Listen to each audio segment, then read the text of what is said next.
যখন মূসা আলাইহিস সালাম ঈশ্বরকে বললেন, কিন্তু আপনি আমাকে পাঠিয়েছেন বললেও ইসরায়েলের লোকেরা তা বিশ্বাস করতে চাইবে না, বরং তারা উল্টো বলবে, প্রভু তোমাকে তুর পর্বতে দর্শন দেননি। কিন্তু প্রভু মূসা আলাইহিস সালামকে জিজ্ঞাসা করলেন, তোমার হাতে ওটা কি?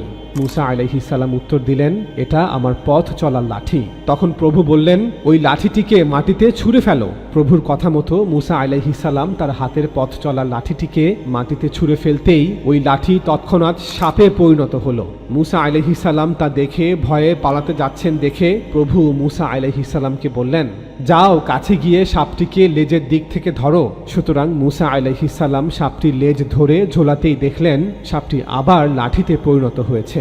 তখন প্রভু বললেন, লাঠি দিয়ে এই চমৎকারিত্ব দেখলেই লোকেরা বিশ্বাস করবে যে তুমি প্রভু তোমার পূর্বপুরুষের ঈশ্বরের দেখা পেয়েছো আব্রাহাম, ইসহাক এবং ইয়াকুবের ঈশ্বরের। তারপর প্রভু মূসা আলাইহিস সালামকে বললেন, আমি তোমাকে এখন আরো একটি প্রমাণ দেব যাতে বনী ইসরায়েলের লোকেরা তোমাকে বিশ্বাস করে। তুমি তোমার আলখাল্লার নিচে হাত রাখো। তাই মূসা আলাইহিস সালাম আলখাল্লার ভেতরে হাত রাখলেন। তারপর তিনি তার হাত বের করে দেখলেন হাতটি সেটিতে ভরে গেছে, পুরো হাত সাদা হয়ে গেছে।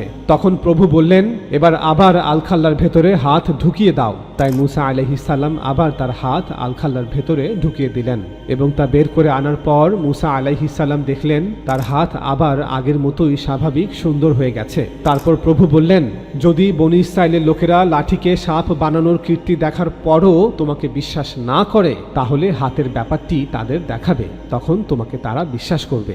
যদি এই দুটো প্রমাণ দেখানোর পরও লোকেরা তোমাকে বিশ্বাস না করে, তাহলে নীল নদ থেকে সামান্য জল নেবে, সেই জল মাটিতে ঢালবে এবং জল মাটিকে স্পর্শ করার সঙ্গে সঙ্গে তার রক্তে পরিণত হবে। তখন মূসা আলাইহিস সালাম প্রভুর উদ্দেশ্যে বললেন, কিন্তু প্রভু, আমি তো একজন চতুর বক্তা নই, আমি কোনো কালই সাজিয়ে গুছিয়ে কথা বলতে পারি না এবং এখনো আপনার সঙ্গে কথা বলার পরেও আমি সুবক্তা হতে পারিনি। আপনি জানেন যে আমি ধীরে ধীরে কথা বলি এবং কথা বলার সময় ভালো ভালো শব্দ চয়ন করতে পারি না। তখন প্রভু তাকে বললেন, মানুষের মুখ কে সৃষ্টি করেছে এবং কে একজন মানুষকে বোবা ও কালা তৈরি করে, কে মানুষকে অন্ধ তৈরি করে, কে মানুষকে দৃষ্টিশক্তি দেয়? আমি প্রভু, আমি একমাত্র এইসব করতে পারি। সুতরাং যাও, যখন তুমি কথা বলবে তখন আমি তোমায় কথা বলতে সাহায্য করব, আমি তোমার মুখে শব্দ যোগাবো। তবুও মূসা আলাইহিস সালাম বললেন, হে আমার প্রভু, আমার একটাই অনুরোধ, আপনি এই কাজের জন্য অন্য একজনকে বাছাই করুন, আমাকে নয়।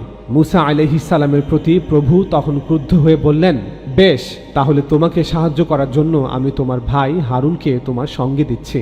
হারুন লেবীয় পরিবারের সন্তান এবং সে বেশ ভালো বক্তা। হারুন ইতিমধ্যেই তোমার সঙ্গে দেখা করার জন্য আসছে এবং সে তোমাকে দেখে খুশি হবে। হারুন তোমার সঙ্গে ফেরাউনের কাছে যাবে। তোমাদের কি বলতে হবে তা পরবর্তীতে আমি বলে দেব, কি করতে হবে তা আমি তোমাদের শিখিয়ে দেব এবং তুমি তা হারুনকে বলে দিবে। তোমার হয়ে হারুন লোকেদের সঙ্গে কথা বলবে, তুমি হবে তার কাছে ঈশ্বরের মতো, আর হারুন হবে তোমার মুখপাত্র। সুতরাং যাও এবং সঙ্গে তোমার পথ চলার লাঠিও নাও। আমি যে তোমার সঙ্গে আছি তা প্রমাণ করার জন্য বনী ইসরায়েলের লোকেদের এই চিহ্ন, এই কার্যগুলি দেখাও। তাওরাতে বর্ণিত এই ঘটনার মূল কাঠামো পবিত্র কোরআনের সাথে সাংঘর্ষিক না হলেও বিস্তারিত অনেক কথা, অনেক বর্ণনাই কোরআন বিরুদ্ধ। এ বিষয়ে আমরা পরবর্তীতে অন্য কোনো ভিডিওতে আলোচনা করব। নিশ্চয়ই আপনারা সকলে লক্ষ্য করেছেন, তাওরাতের এই অধ্যায় বলা হচ্ছে, মূসা আলাইহিস সালাম দ্বিধাগ্রস্ত হয়ে বললেন, যদি ইসরায়েলের লোকেরা আমাকে বিশ্বাস না করে এবং আমার কথা না শোনে আর বলে যে আল্লাহ তোমার কাছে দেখা দেননি, এর জবাবে আল্লাহ মূসা আলাইহিস সালামকে 3টি চিহ্ন দেন। লাঠি সাপে পরিণত হওয়া, হাত কাপড়ের ভেতরে ঢুকিয়ে বের করলে তা শ্বেতি বা সাদা হওয়া, নীল নদের পানি রক্তে পরিণত হওয়া। তাওরাতের ব্যাখ্যা গ্রন্থ বা তাফসির গ্রন্থ মিদ্রাস অনুযায়ী দ্বিতীয় চিহ্নটি অর্থাৎ হাত সাদা হওয়া বা শ্বেতি হওয়া বনী ইসরায়েলবাসীকে দেখানোর জন্য একটি অলৌকিক ক্ষমতা ছিল না, বরং এটি ছিল মূসা আলাইহিস সালামের জন্য একটি ব্যক্তিগত শাস্তি। নাউযুবিল্লাহ মিন হাযা। মিদ্রাসের একটি অধ্যায় লেখা আছে যে প্রভু মূসা আলাইহিস সালামকে আরও বললেন, তোমার হাত চাদরের নিচে তোমার বুকে রাখো, এটা ঠিক সেই শয়তান সাপের মতো। তখন প্রভু ঈশ্বর সেই নারী হাওয়াকে বললেন, তুমি এ কি করেছ? সেই নারী বলল, সাপটা আমায় ভুলিয়ে দিল আর আমিও ফলটা খেয়ে ফেললাম। সুতরাং প্রভু ঈশ্বর সাপটাকে বললেন, তুমি ভীষণ খারাপ কাজ করেছ, তার ফলে তোমার খারাপ হবে, অন্যান্য পশুর চেয়ে তোমার পক্ষে বেশি খারাপ হবে।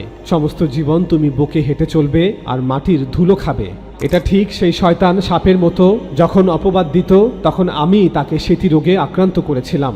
যেমন বলা হয়েছে, সর্প সমস্ত প্রাণীর মধ্যে তুমি অভিশপ্ত। আদি পুস্তক অধ্যায় 3। যেমন তুমি বলেছ মারাত্মক সেতি রোগ, বুক অফ লেভিটিকাস লেবীয় পুস্তক অধ্যায় 13।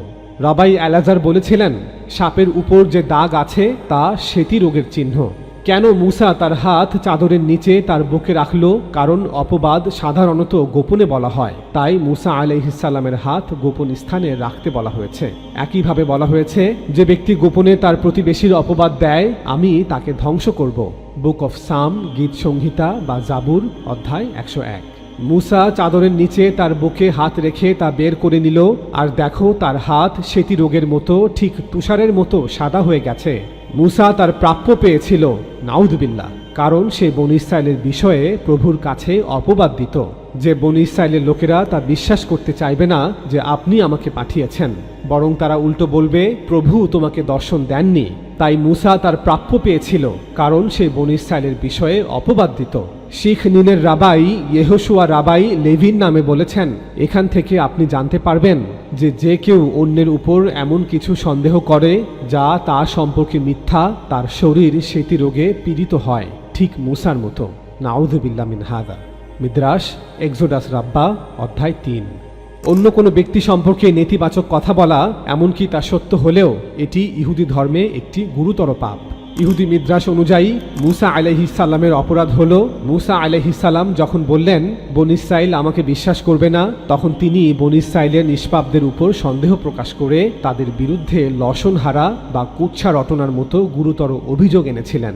মিদ্রাস অনুযায়ী আল্লাহর কাছে বনী ইসরাইল হল বিশ্বাসীদের সন্তান, আর বনী ইসরাইলের বিরুদ্ধে এই পাপের ফলস্বরূপ আল্লাহ তাআলা মুসা আলাইহিসসালামকে ত্বকের ব্যাধি সেতি রোগ দ্বারা সাময়িকভাবে শাস্তি দেন।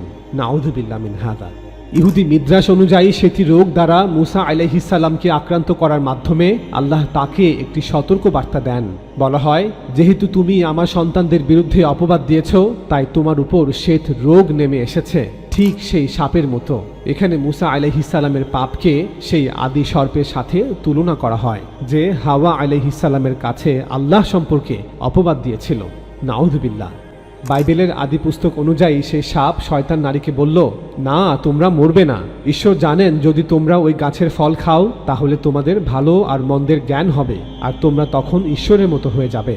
এই মিদ্রাসে আরও বলা হয়, মুসা আলাইহিসসালাম যেহেতু গোপনে আল্লাহর কাছে বনী ইসরাইলের বিরুদ্ধে অভিযোগ করেছিলেন, তাই তাকে শাস্তি দেওয়ার সময় হাত কাপড়ের ভেতরে বুকে রাখতে বলা হয়।